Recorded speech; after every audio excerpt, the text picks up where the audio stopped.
어제 간담회에 참석한 국민의힘 배현진 의원은 지난 피습 사건을 언급하면서 자신이 겪은 경찰 수사에 대해서도 털어놨습니다. 한번 들어보시죠.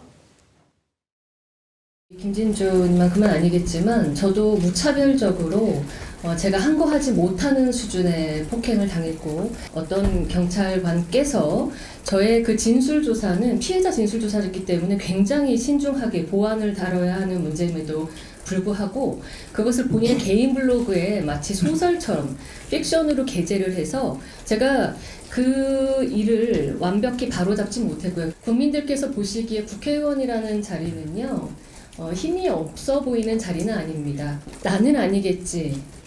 돈 없고 힘없는 사람, 아무개 씨에게만 일어날 일이겠지 라고 생각할 게 아니라 여기 계신 누구에게라도 그러한 억울하고 황당한 사건은 일어날 수 있습니다.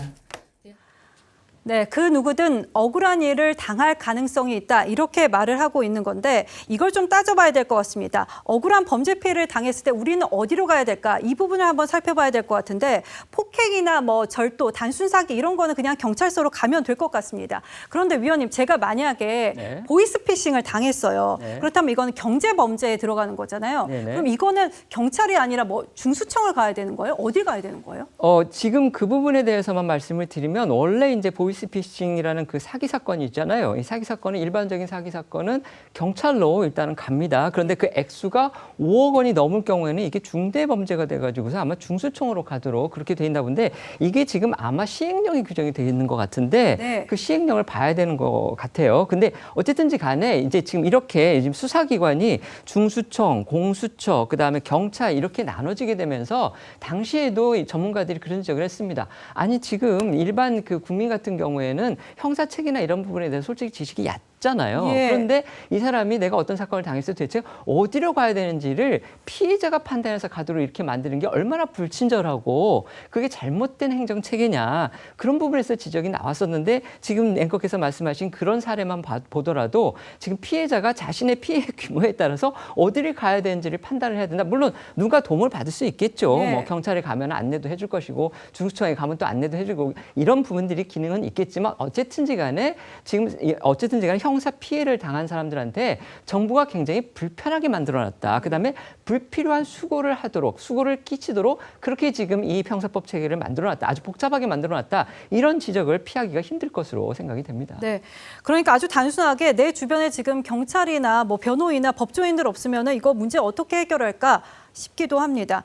지금 형소법 개정으로 경찰 수뇌부에게 직접 수사권이 부여된 사실도 뒤늦게 알려졌습니다. 이 문제는 경찰 계급표를 보면서 한번 얘기를 해보죠. 기존에는 치안감, 치안정감, 치안총감에게는 직접 수사권이 없었는데요. 이번에 형소법이 개정이 되면서 이제 이 수뇌부들에게도 직접 수사권이 생긴 겁니다. 기존에는 경위부터 경무관까지, 그러니까 이 실무자들에게만 직접 수사권이 있었는데, 이제 치안총감, 치안정감, 치안감 이런 경찰청장의 역할을 하시는 이 수뇌부들에게도 직접 수사권이 생긴 건데요. 정광재 대변인님, 이 사건을 두고서는 우리가 그동안에 검찰의 권력이 굉장히 비대해지면서 검찰공화국이라는 말을 했었는데 이제 경찰공화국이 될 수 있다, 이렇게까지 지적을 하더라고요.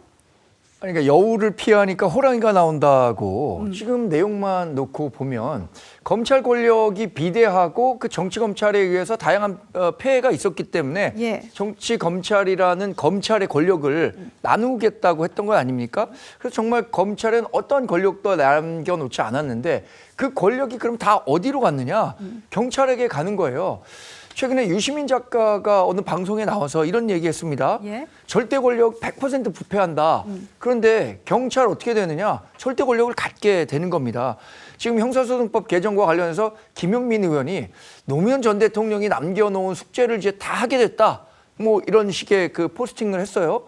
그런데 정작 노무현 전 대통령은 사위죠. 박상원 의원이 어떤 얘기했냐면, 경찰이 수사종결권과 같은 권한을 행사하려고 했었을 때 그거 안 된다. 검찰이 경찰을 통제하고 경찰도 검찰을 통제할 수 있는 균형과 견제가 필요하다라고 했는데, 지금 내용만 놓고 보면 무소불위의 권력을 경찰이 갖게 된 겁니다. 근데 이런 그 경찰청장과 같은 고위직이 수사권을 갖게 된 게 72년 만이라는 거예요. 그러면 앞으로 경찰청장이 그동안 검찰총장이 누렸던 권력 누리게 되는데 누가 경찰청장에 대한 견제와 비판을 할 겁니까? 네. 이 부분과 관련해서도 제도적으로 연구를 했었어야 하는데 그런 부분들에 대한 대안은 또 만들어 놓지 않고 있거든요.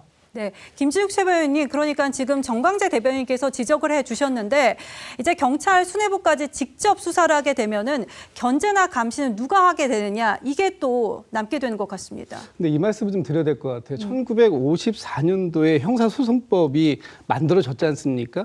그때 만들어질 당시에 경찰의 최고 직급이 경무관이었습니다. 예. 지금 이제 경찰청장이 치안총감이라고 해가지고 큰 무궁화가 4개고 그 밑으로 치안정감, 그다음에 치안감, 경무관이 있어요. 그러면 지금 그 지방 경찰청장 같은 경우에는 경무관인 것도 있지만 그 무궁화 큰 무궁화 2개인 치안감이 지금 맡고 있는 경우도 있습니다. 네. 그럼 이분들은 수사 지휘를 할 수 있나요, 없나요?